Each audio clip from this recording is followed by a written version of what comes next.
everyone, and a very warm welcome to the Drum Digital Transformation Festival. My name is Lynn Lester, and today the hot topic is purpose.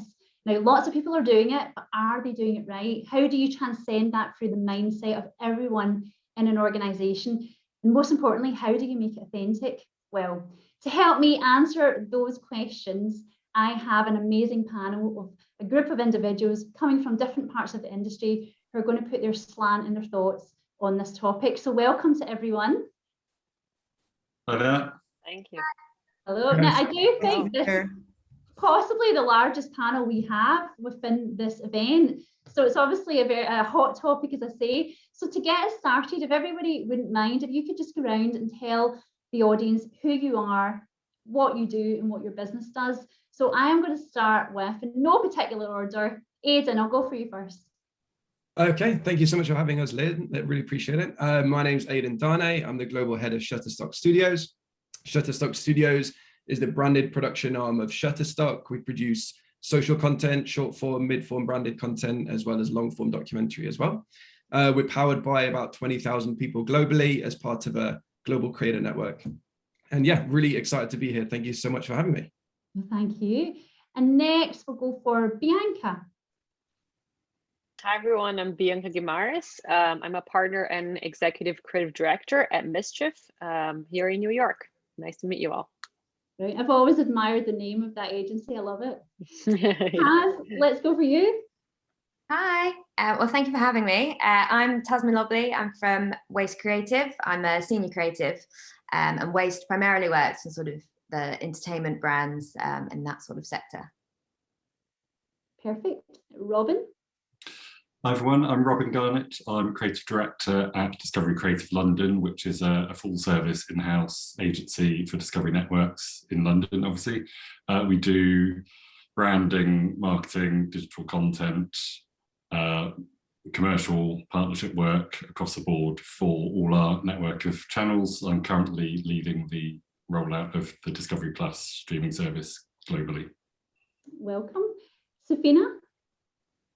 Thank you. Hi, Lynn, and hi, everyone. Really great to be here. I'm Safina, and I am the Director of Development and Communications at a charity called United World Schools.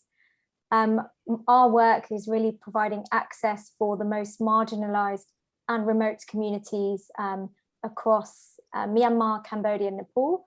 So we really support children who are out of education. And at the moment, there's a staggering 59 million children out of school. So that's our focus, really trying to get those children into school.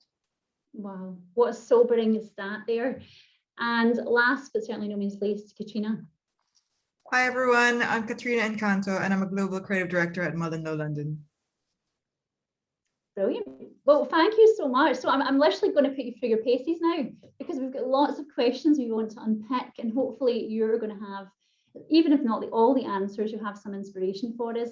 So I kind of want to start really the kind of reset. So according to Harvard Business Research, 64% of consumers say that when they connect with a brand, it's generally because of a shared value. Now, because of this, it's not surprising that 70% of CMOs say that purpose in their marketing messages is so super important. It's one of the key priorities. And as we know, if you get it right and your purpose transcends, you can make a lot of money if you're a profit-making business. So I'm going to be a bit harsh to start with, because I would love to know if you believe brands always put purpose at the heart of what they do for the right reasons, or do they shoehorn it in? So it's a bit of a controversial one to kick us off. I want to do a quick round robin to see what you think. So on that note, I'm going to go for Robin. Sure. Well, yeah, I mean, everyone talks about purpose a lot. Clearly, brands do have purpose. They have to have purpose or they wouldn't exist. But I think the way they communicate that, it has to be authentic. You can't say what you do. You have to do what you say. I mean, you can say, I'm making the world better one coffee at a time, but not only is that not necessarily that credible, but as a consumer, what do I do with that? What does that make me do or feel or think? So it has to be something that's true to the brand, that is believable, credible, and sustainable. It has to be something that the brand does and lives, or else it's going to backfire very quickly. Yeah, absolutely. And Sofina, what are your views on that? Obviously from a purposeful organization yourself. Yeah, no, really interesting question. And we're quite fortunate that we do work with a number of brands currently who have taken the very transformative approach. So they've really baked purpose into their business model.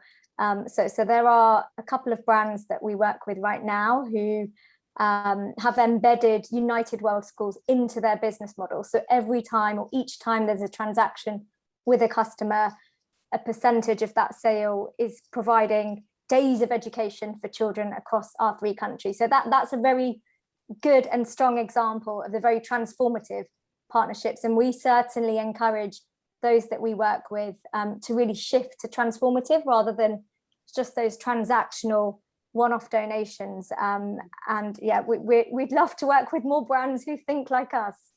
Absolutely. Call for brands there, quite right. And Katrina?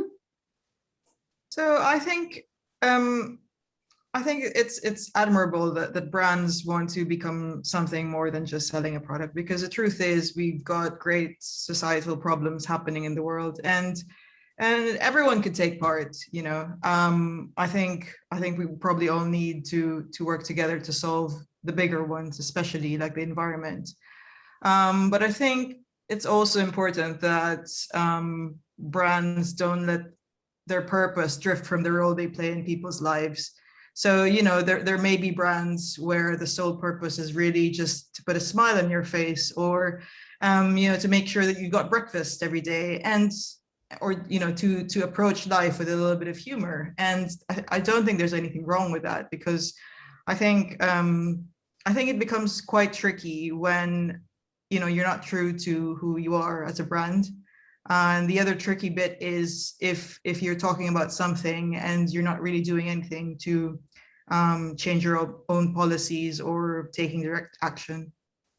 Yeah, absolutely. Lip service, but no action. Yeah. And Aidan? Yeah, for sure. I think, like, I was just thinking about kind of advertising during COVID, especially.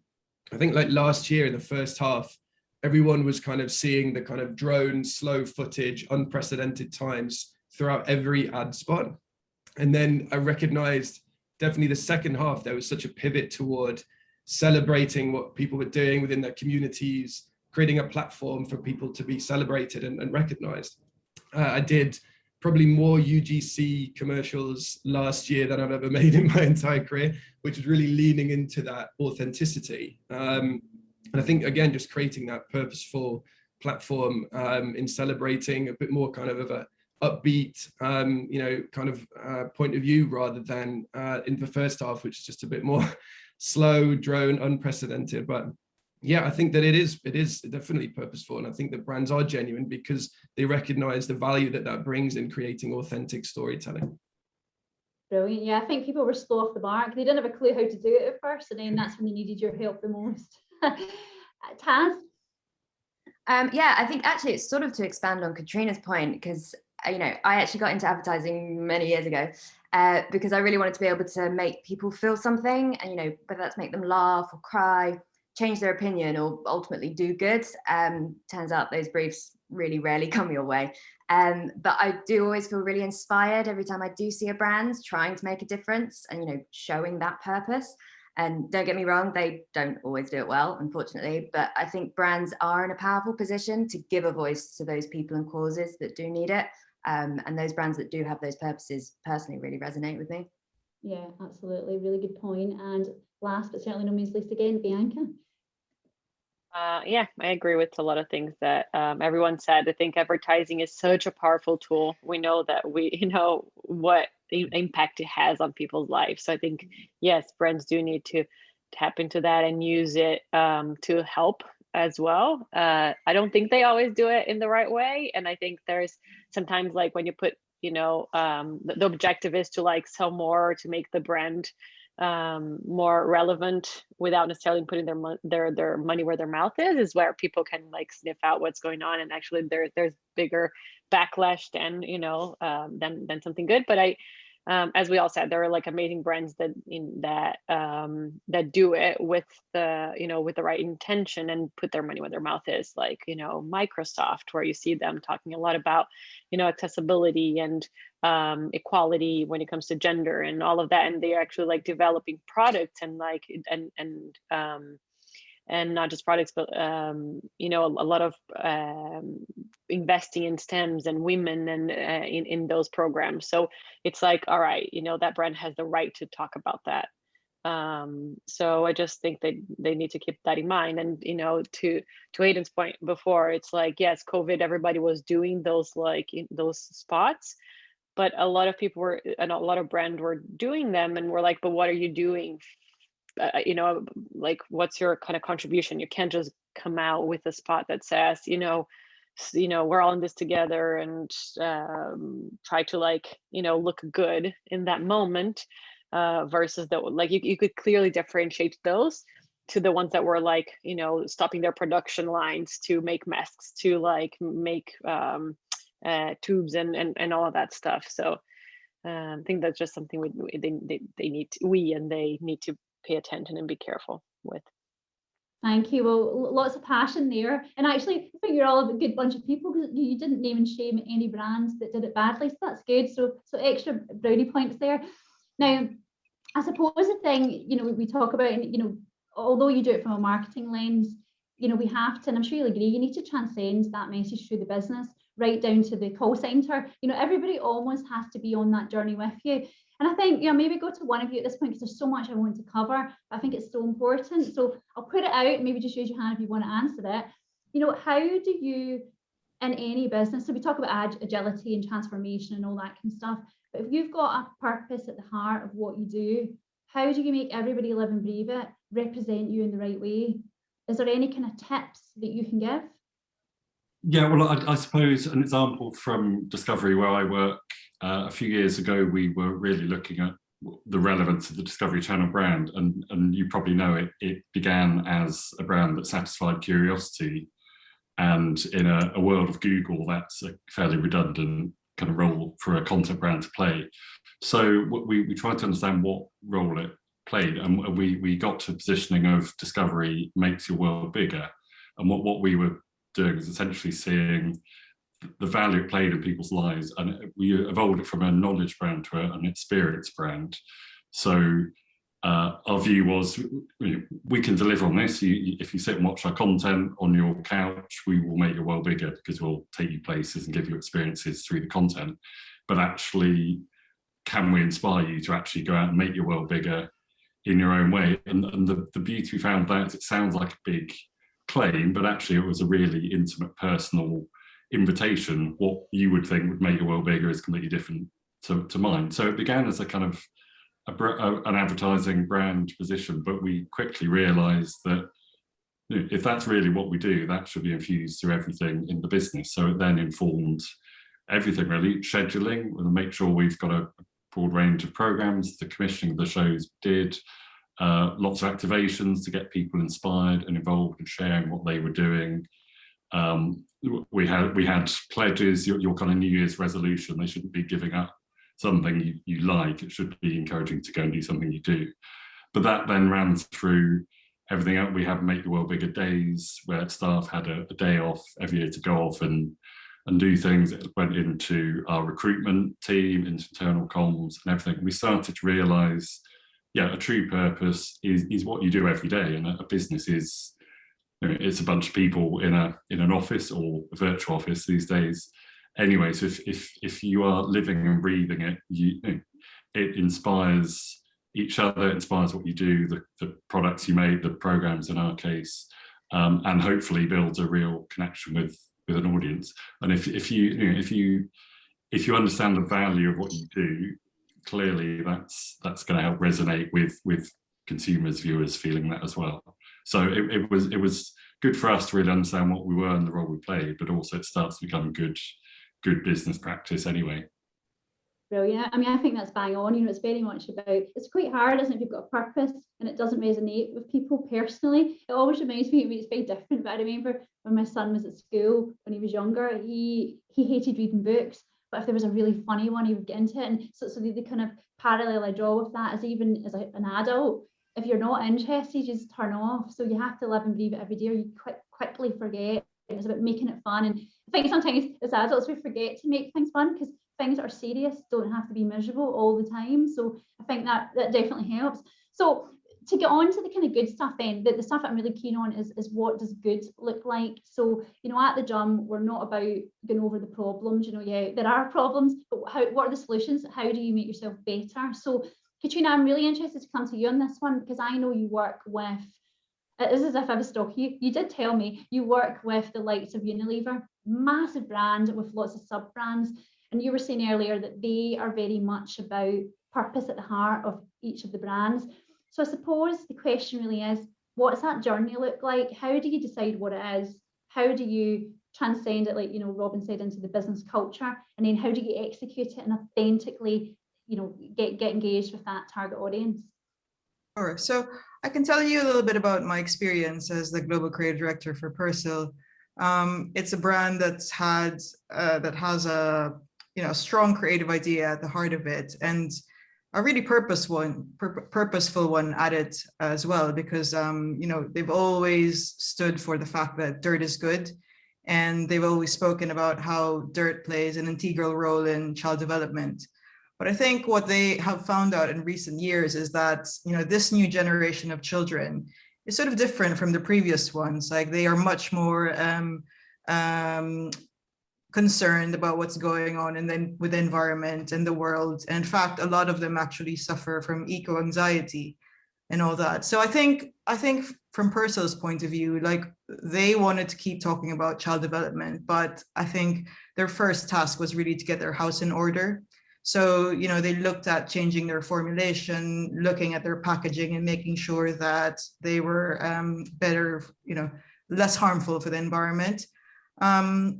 And that was the first task that we helped them with. And in fact, we were meant to shoot this campaign at the start of March in 2020, where we were supposed to create a film with change makers from around the world who were trying to do things for the environment in a creative way.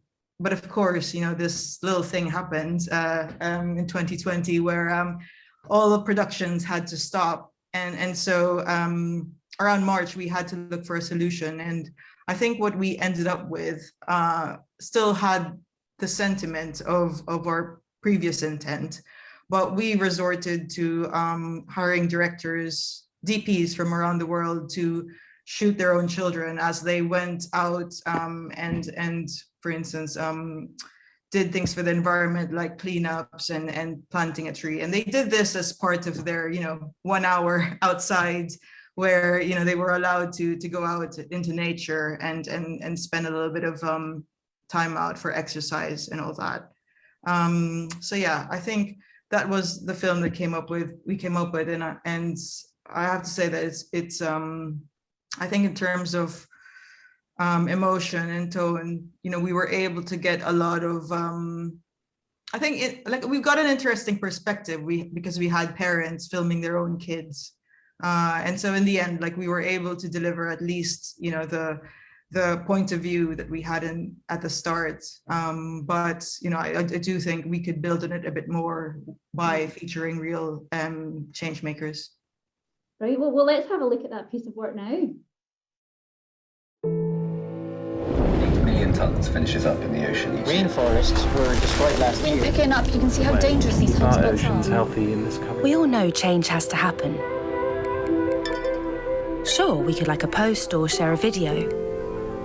But real change, it doesn't just happen in the comment section.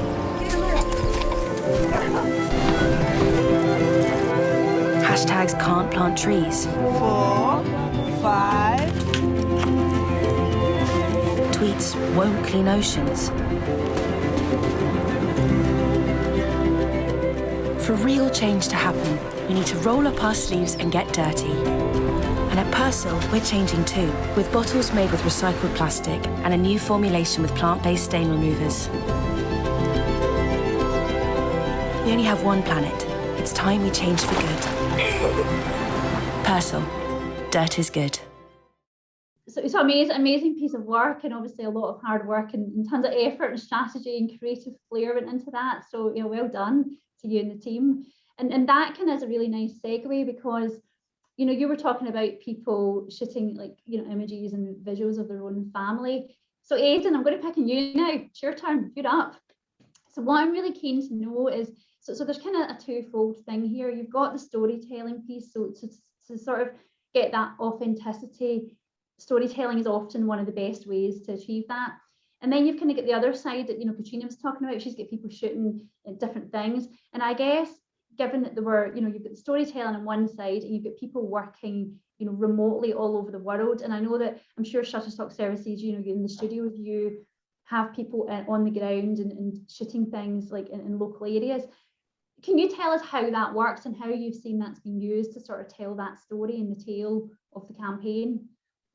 Yeah, for sure. I think that there's been generally just a very positive shift around, as I said earlier, just like celebrating the kind of human side within advertising, especially, and like really doing that through a very authentic way. And so particularly during COVID, we've been very fortunate to have local production teams and local contributors that can kind of create a kind of hyper localized cultural point of view in the storytelling.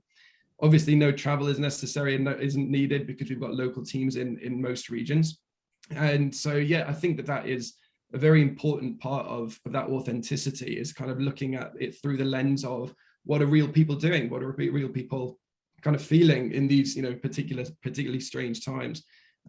We also did a project last year from Mazda where they gave away 50 MX-5s to people that had done wonderful things in that community.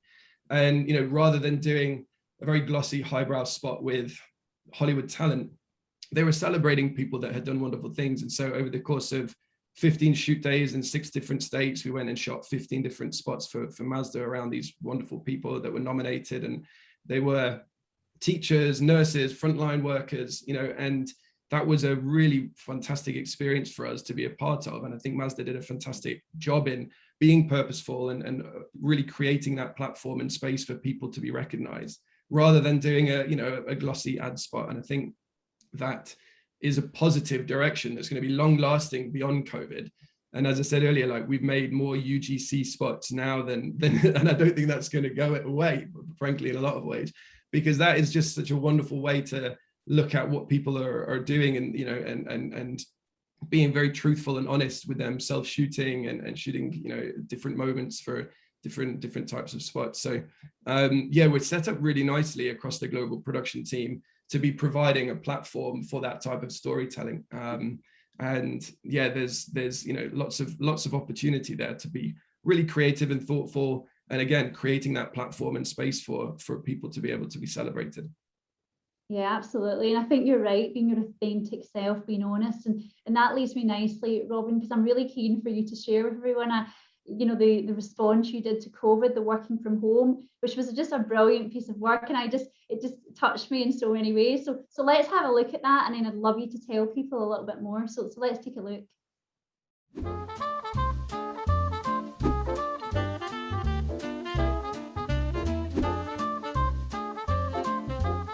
We're on our own ground, play by our own rules. We are heading into the unknown, but the future's ours.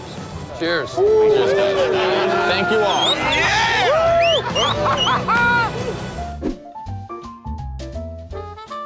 I have such great visions for this. I mean, I want a wood shop, I want greenhouses. I want a 10-acre apple orchard. We can find what we want here, and we can build what we want here. And I think this is definitely the biggest adventure we've ever done.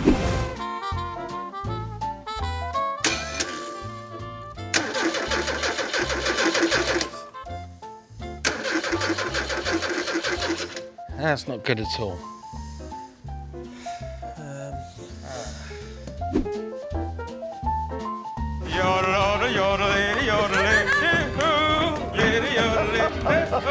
Sweet roses do not sow, for sweetest odors made, and so have you, beauteous and lovely youth, when that shall vade by verse distills your truth.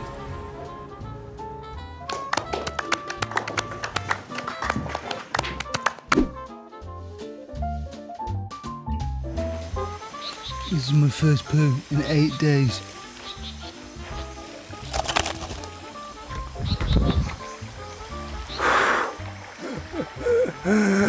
half the man I used to be. Can't just lay here for the next 9 days like this. I need to get out of here.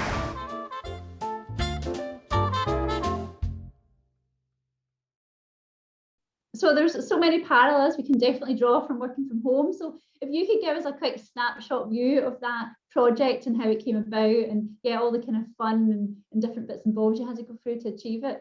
Yeah, I mean, I'm not sure it quite passes the Bianca test because it obviously is tapping into what lots of people were doing at that time. I guess, I mean, it was obviously just based on content that we had. I guess it's a truth about the brand, and to Aidan's point, rather than it all be doom and gloom, that the brand is very kind of forward-looking and optimistic and kind of anything is possible. And it tapped into the experience that the audience were going through at the time. So it had a level of authenticity there. Obviously, a lot of other people doing it. I guess I like the fact that it wasn't trying to sell you anything. It was just there as entertainment to kind of give people a break at that time and not try and sell you a program or a product at the end of it. Yeah, absolutely. No, just to jump in on what Robbie said, I applaud that, because while everybody brand was doing the thing, you know, that was just like make you feel emotional, try to connect with you in some way that's not genuine to them, what you guys did was very true to what the brand was, and you're like helping bring a smile on people's like faces, which most brands were very afraid to do, and being sensitive, and you guys did it in the perfect way. So I actually it's not that every spot needed to be saying like we're giving money or we're doing this, definitely not, but you're just kind of like, it was such spot on the way you brought that to life. I think that was a very good one.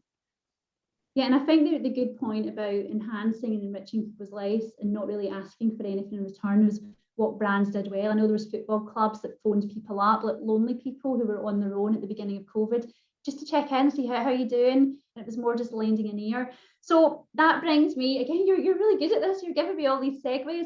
So now we are coming on to talk about when people come together to create something wonderful, lots of brilliant things can happen. So this is almost like call to the industry as well. So we are doing a really, really fun project. You're all involved, which is brilliant. And we're going to have other creative minds involved too. So I'm going to hand it over in a minute to Savina and to Aidan to give you a bit more context. But the idea is United World Schools, we are bringing the industry together to work in a social campaign. Now I'm going to let you explain, Savina, what that is. And then Aidan, if you can tell people why you guys really got behind it. So I'm not going to take up any more of the floor. So Savina, over to you to explain what the 180 challenge is for UWS. Great, brilliant. So United World Schools are a fairly young charity still, and we're really excited because for the first time we have an opportunity to launch a public-facing campaign. So it's a 3-month window, and in that period, all donations will be matched by the UK government. So just to pick up on some of the earlier points, I think, you know, brands clearly did some very interesting things during COVID. I think what the charity sector, what it really pushed the charity sector to think about was to really up its game around embracing digital. So there were many charities engaging with digital, but possibly not in the way that they needed to. So there was that almost positive digital disruption that took place last year. And for a charity like United World Schools, digital is quite new for us, but we did have to pivot. I mean, you know, you probably know that so many events were cancelled, so charities had to think about how they were going to alter their strategies to ensure that they could still survive.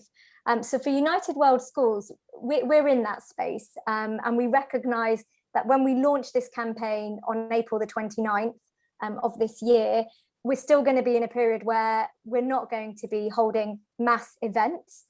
So we have curated the 180 challenge, and that is based on a story of a 10-year-old boy called Amir in Nepal, and it takes Amir 180 minutes each day to walk to and from school in the very rural mountainous parts of Nepal, a village called Malbir. So what we're really challenging our community, our United World Schools community of supporters, is to take part in that 180 challenge, to any calls to action to donate, to take action, take part in a challenge, whether that's running for 108 minutes, baking 180 cakes. And we're really looking to all of you and the industry to support us curate that. We recognize that we will need something that is very exciting and compelling to cut through all of the noise that some of you have already talked about. And I think working with experts like yourselves, we could do something very magical and help the charity raise £2 million during this campaign. Wow, no mean feat, but definitely a brilliant cause. And, you know, that's where we were so fortunate to have brilliant creative minds, you know, not only on here, but who are also going to be joining the campaign. And Aidan, you know, you guys have been very kind because Shutterstock are going to give us some access to some of your amazing studio work. So yeah, if you want to tell people kind of what you're going to do, but also why you're doing it, because you're doing it for a reason. You know, you're not just doing it for the goodness of your heart, although you're very kind people. You're doing it because you really believe in it. Yeah, of course. I mean, fantastic initiative. I've loved working with Safina just across the process and leading up to this. And so we all acknowledge individually as companies that we can and should be doing much more in general across these types of initiatives. And we're very nicely positioned via our creative network and also just as a kind of expertise function. We produce digital content, social content with a kind of more elevated creative eye every day. We produce very large volumes of that. And so we thought that we were, you know, quite uniquely set up to provide content creation for this kind of social campaign that Safina has been talking about. So initially we were looking at, you know, kind of social content creation, plugging into our local producers, photographers, cinematographers to be going to create beautiful narrative and, you know, important social content. So we will be providing a producer and then obviously plugging into our network, which we're very proud of and we're engaged with every day. It's richly diverse. It's very multi-talented. So the idea is that we will be providing production support, production infrastructure, and then execution and post-production as well with this marvelously creative group here. And then I think that's part of the process, right, Lynn, and that we'll be able to, at the end of this, actually look at the work that we've made that hopefully has cut through the noise that Safina's just said. So yeah, we're like very excited to be a part of it, and it's fun not just to be doing you know, other types of support through these types of charitable initiatives, but actually to be providing a service with making something that's tangible that could well drive to £2 million worth of donations. I didn't know it was that high. That's exciting. I didn't know it was that high, but I think we should be ambitious. We should go, well, we've got the best talent. Why would you be modest? Yeah, exactly. And just to sort of, sorry, on you go. No, that's it. Sorry, Lynn. Yeah. Oh, okay, so because I was getting excited there because you guys are no strangers to this kind of stuff. You did an amazing campaign. I'm going to let you talk about it briefly and then we'll show the video. But you did an amazing campaign. I know it was centered around AIDS, which is obviously right now is a major topic, especially when you've got it as a sin and things like that running in TV at the moment. It's really sort of touching a nerve with so many people because it was ridiculous and awful how people were treated back then. And I would just love to know more, you know, I'm sure everybody does, more context on what that was. And then, as I say, we'll show the footage. Yeah, for sure. So that is another important, actually incredibly important initiative that we had with Vive Healthcare. They were looking for content for their library around modern day HIV, people living with HIV, and the content that we were looking at in collaboration with them was just so dated and stereotypical. It was rooted in the 80s and 90s, which is ancient really at this point. So we worked with them and cast and found people that were, you know, fantastic people to start with, but also they were living with HIV. So went and picked up photography around their everyday lives, navigating their careers, you know, normal kind of day-to-day stuff with their families, really with the view to kind of completely update all of the content within the library of that type of work. So a wonderful piece of work that we're really proud of. And also the licenses were set up to be free as well across certain types of usage as well. So it was a really great partnership and initiative. And yeah, we'll show at least the blog or the video that we have. Yeah, let's take a look now.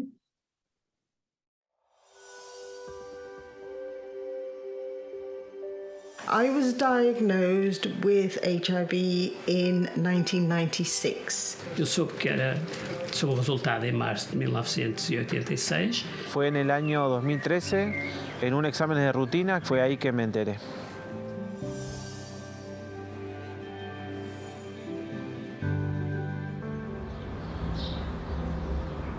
And show me that beautiful smile of yours. I'm missing it.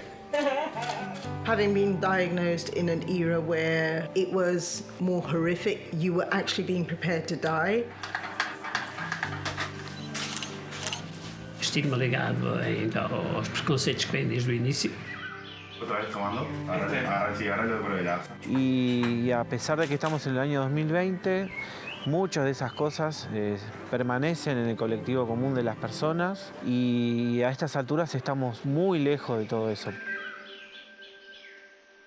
Today I wanted to show the photographer basically what my normal day looks like. A little bit step back for me. That way? Yeah. There's a lot of images out there that paint a certain worldview that just isn't true anymore. People are living fantastic lives with HIV, and we need to rewrite that script a little bit, and these images are going to help do that. Cuando uno se diagnostica o te diagnostican con VIH, teniendo el tratamiento y adhiriéndote al tratamiento, puedes tener una vida totalmente normal. De voltar a sonhar e de ter ao encontrar alguém que nos ame e que a gente ama, constituir família, todas essas coisas que normalmente as pessoas querem. What I hope to achieve with this gallery of images is to tell the story, not with fictional stuff and most of the stuff that you see on television. I try to put a real life perspective in this work. I'd like people to think of HIV the way it really is. No te limita absolutamente en nada, puedes hacer lo que quieras. Estavam a escalar montanhas, estavam a correr, estavam a ser fazendo coisas imaginárias maravilhosas. That's who we are, just everyday people. And that's what I'd like people to see.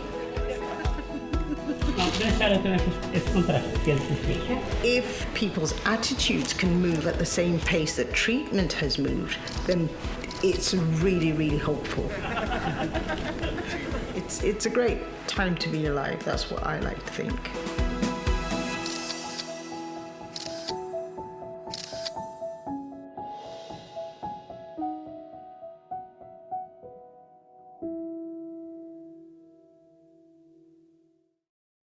So yeah, that was amazing. Thank you so much, Aidan. Obviously, you and your team definitely put a lot of effort into that.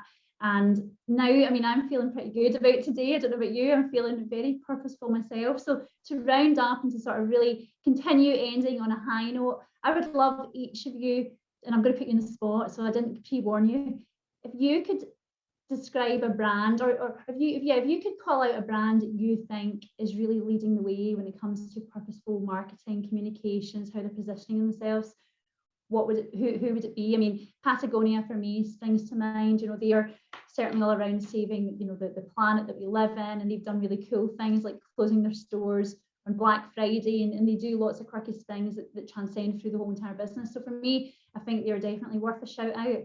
And Bianca, who do you think?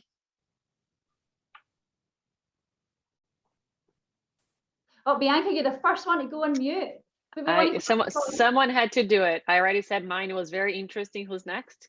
I was just trying to think because I mentioned Microsoft earlier. I think you just made me think of REI as well, and they do some of that stuff. But who's doing it? Trying to think if someone wants to go before me, so I can think of someone. We'll put you on the spot. Yeah. So who wants to go? Katrina, let's go for you. And you're not allowed to choose Unilever.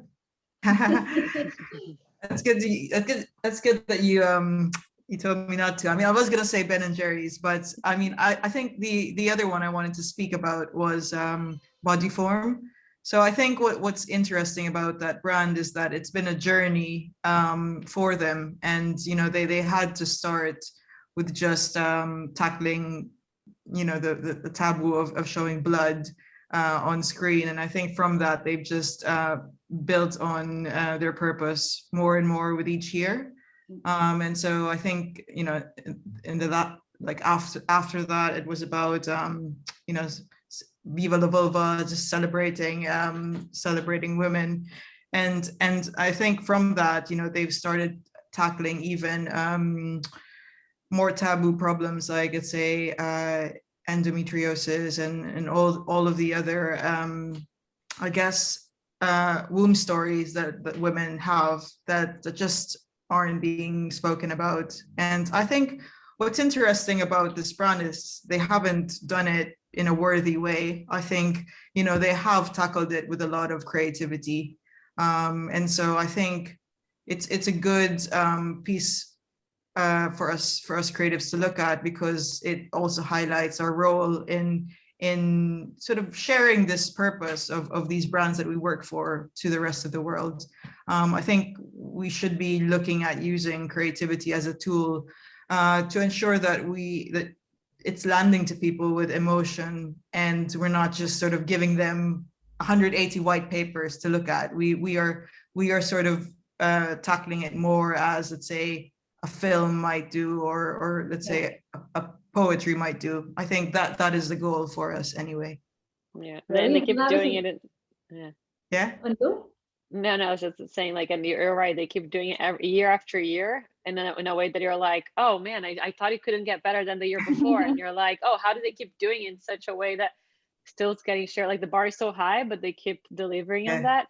And that made me think of Barbie. I know Barbie is like another brand where I recently commented on an article that they were doing about the brand in general. And it's one of those brands where the doll itself, the product, right? Like the doll itself, it was just something that wasn't representative of, you know, the consumers. And it was just like, you know, the skinny white girl, and you know, with like all the accessories of like what a girl was supposed to do, then like Ken, the perfect, like, you know, white, also like male doll.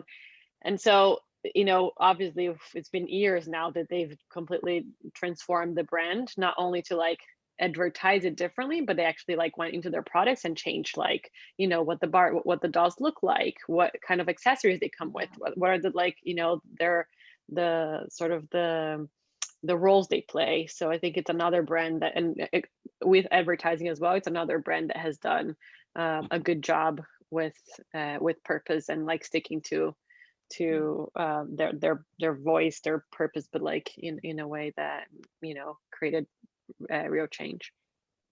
Yeah, and you know, it's funny when you mentioned Barbie. When I was a kid, I had a big drum. It was like a bin that we kept inside, and it was just filled with Barbie dolls. And I had that perception as a child that Barbie was perfection and Cindy was fat. That's ridiculous. That was in my head, and it's so shocking, isn't it, to teach children that kind of thing. So to wrap up, we've got a couple of minutes left, so I'm going to go to Taz. Well, luckily I just thought of one. Good, perfect timing. No, I mean, obviously you've got loads of brands out there that have been doing it really well for ages. You know, I used to work on P&G back in the day, but one that actually just sprung to mind was Bumble, the dating app. They've been in the news a lot recently anyway, as you know, they've got a female CEO and she's just taken the company public. But their most recent ad campaign, and obviously their purpose as well, it's to empower women to make the first move in dating, something that stereotypically we've kind of always been told not to do, or, you know, been kind of wary to do. And I just think this messaging that is coming through in the brand is just powerful, particularly in this moment with everything that's going on in the world. And I just really look forward to seeing what they do and how they progress that. Yeah, it's an amazing brand. Not that I use it, I don't use Bumble. And Robin? Well, just following what everyone else said, really, I think, I mean, Bodyform is a brilliant example. I think when you tap into something so real and authentic, it just triggers everything, doesn't it? It makes people braver, so you get great creative, and you start to be braver in terms of the products and everything else you create around that. And I mean, Dove would be another good example of a brand that's really found their purpose and delivered on that in their marketing, but in their products year after year. And I think that that commitment to a a purpose is meaningful in itself. It becomes authentic because it's not something you did for a year or 2 years and moved on. It's real that way. Absolutely. Thank you. Safina?